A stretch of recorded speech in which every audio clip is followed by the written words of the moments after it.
simple harmonic motion expression for frequency and time period for a loaded horizontal spring.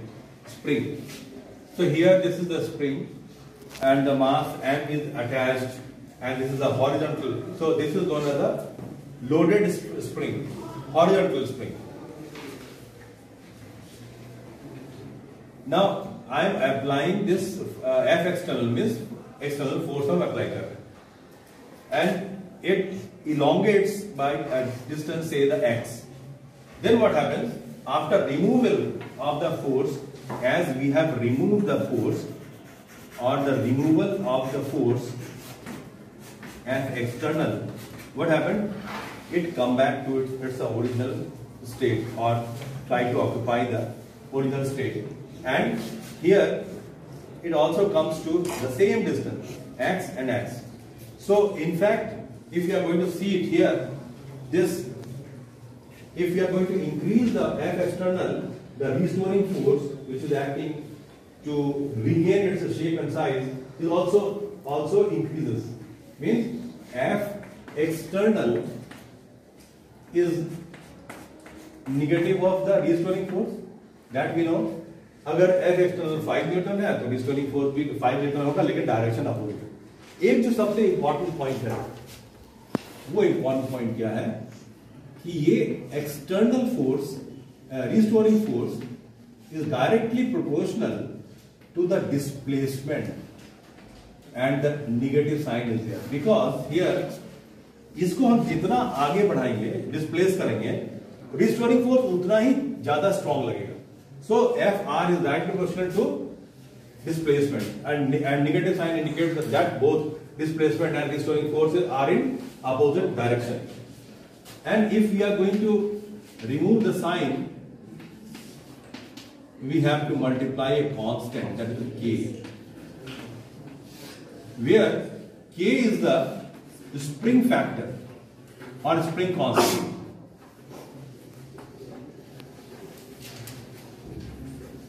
The spring constant or spring factor. Sometimes it is also known as factor. और तो यहाँ Fr is equal to minus Kx है. हम लोग को मालूम है Fr F external के बराबर है, तो हम लोग यहाँ पर F एक्सटर्नल लिख सकते हैं. तो ये क्या हो जाएगा, F एक्सटर्नल, ये दोनों के बराबर है. मैग्नीट्यूड अगर ले रहे हैं तो ये हो गया F माइनस की एक्स. अभी तक यहां रखो, ये इक्वेशन पे 1. अब देखो यहां पर F external is equal to minus k x. हमारा टारगेट क्या है, पहले हमको देखो ध्यान से, हमको टाइम पीरियड निकालना है, फ्रीक्वेंसी निकालना है.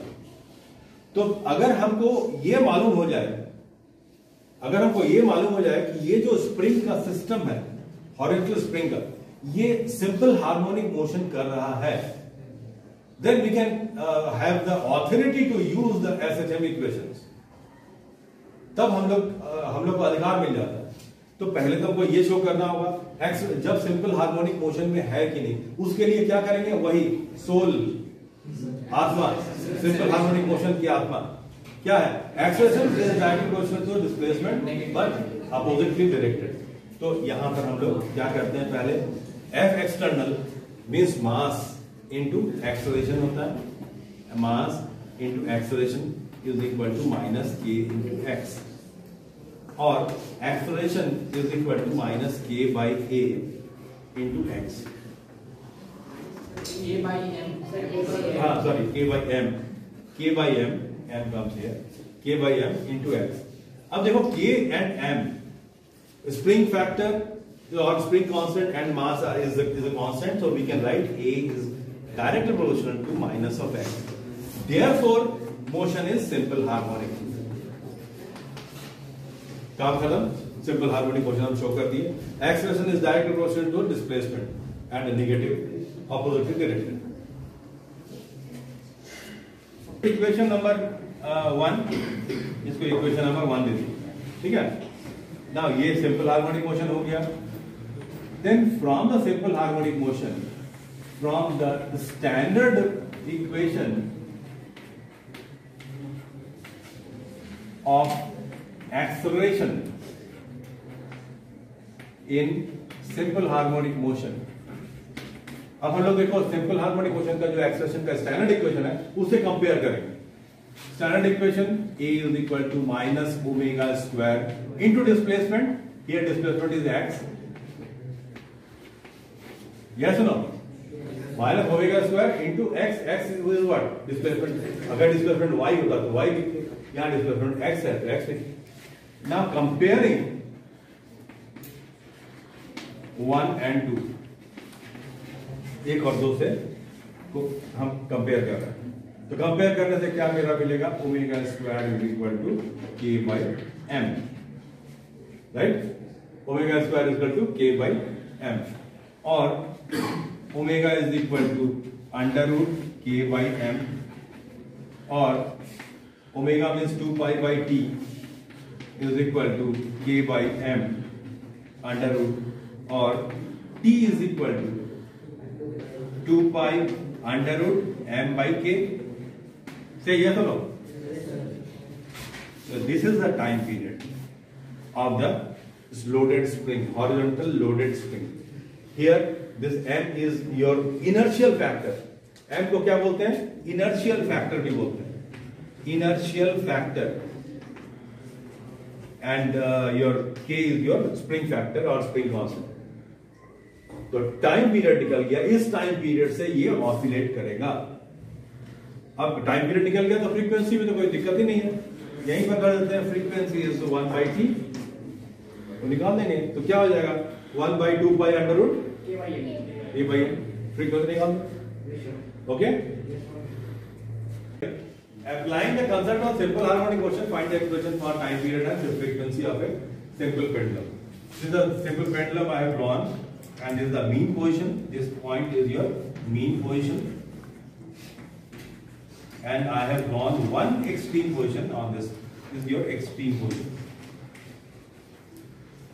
position of the ball. Now first of all we have to prove that this motion, this oscillation is a simple harmonic. So first of all you have to see the forces, क्योंकि acceleration is direct proportional to the displacement, ये करना है, तो acceleration के लिए आपको net force देखना होगा, force कहाँ लग रहा है। acceleration तो तभी निकलेगा जब तुमको force मालूम हो। तो हम यहाँ पर क्या देख रहे हैं, जब ये mean position में था तो बॉब का weight कितना किस तरफ लग रहा था, mg नीचे डाउनवर्ड लग रहा था, ये सुनो। अब इसको इस सिंपल पेंडुलम को हम डिस्प्लेस कर देंगे, ये सिंपल पेंडुलम क्या किया, डिस्प्लेस किया, तो जैसा डिस्प्लेस किए तो ये जो एंगल बना यहां से, that is your angular displacement, फिर ये ऐसे से ऑसिलेट कर रहा है, ठीक है। अब यहां पर जो डिस्प्लेस किया that is your theta, I have taken it theta, and this is the mg weight. Now see this mg is resolved with respect to the length of the pendulum, it is going to resolve into two components. This is the component 1 and this is the component 2. This angle theta, so this is also theta. Why? Corresponding. Very good. This is a force, weight is a force by which any object is attracted towards the earth. So this mg breaks into mg cos theta, and this is your mg sin theta. बोलो समझ में आया? ये एक ही line में है, along this line on the, अब देखो this mg cos theta is balancing the tension, T is the tension in the string, so mg cos theta is balancing with the tension in the string, ठीक, इसको दे दिए number 1, तो ये इसका तो काम खत्म हो गया, क्योंकि ये बैलेंस कर रहा है जितना ये उतना ये। अब only one force left behind, that is the mg sin theta. ये mg sin थीटा ही है वो फोर्स जो इसको खींच के मीन पोजीशन में लेके आ रहा है। mg sin थीटा ही केवल नेट फोर्स है जो खींच के लेके आ रहा है। So net force on the Bob, इसको क्या बोलते हैं, Bob. on the ball is equal your mg sin theta. ये आ गया mg sin theta, and the force is equal to mass into acceleration mg sin theta.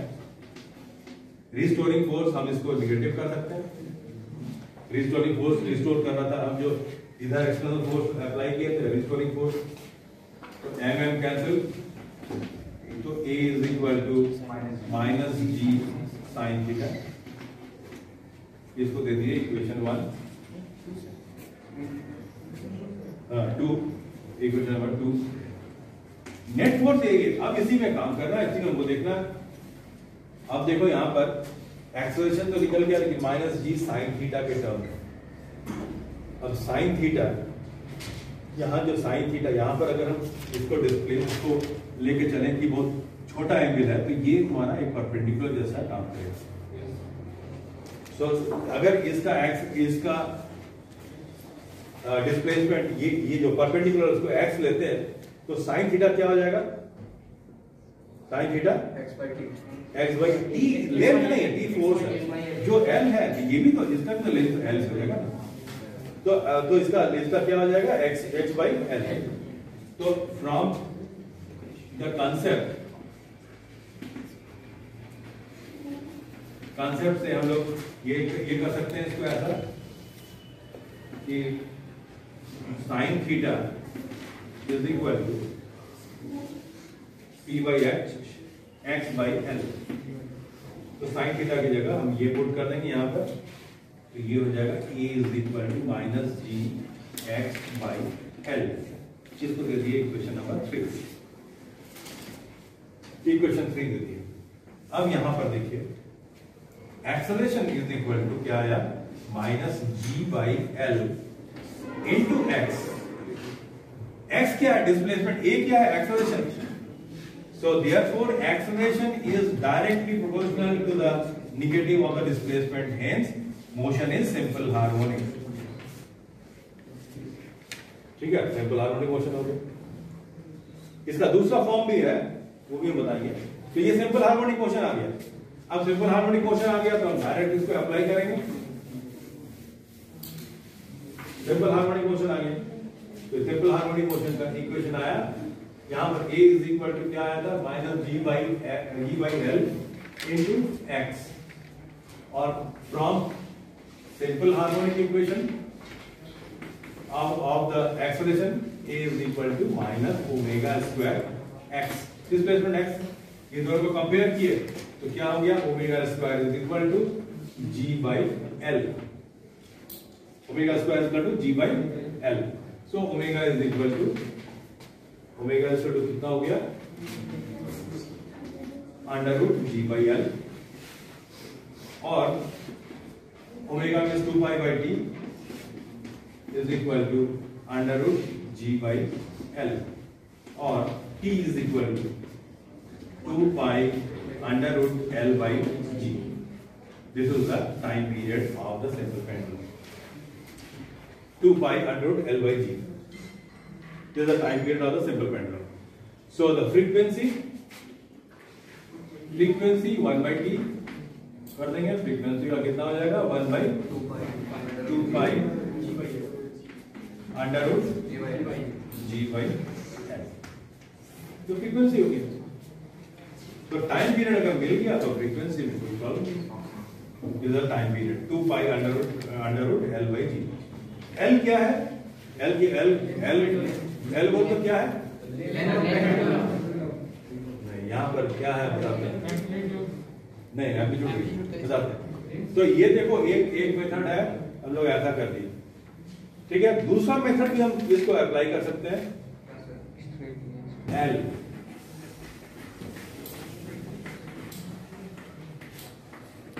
here in this equation, in this formula. L क्या है? L is, remember, इसको बोलते हैं effective length. Effective length of the simple pendulum. ये effective length का मतलब क्या है? देखो इसको ध्यान से. ये सिंपल पेंडुलम है, यहाँ पर स्फेरिकल बॉब है, ये यहाँ पर हुक भी रहता है। इफेक्टिव लेंथ का मतलब ये this is your point of suspension. ये तो क्या बोलते हैं, पॉइंट ऑफ सस्पेंशन। तो effective length L is equal to length of the string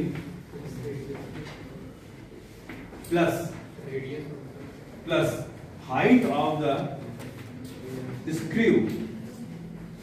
screw कहां थे, ये वाले स्क्रू में वो बनावट, plus radius of the sphere, radius of the bob, sphere.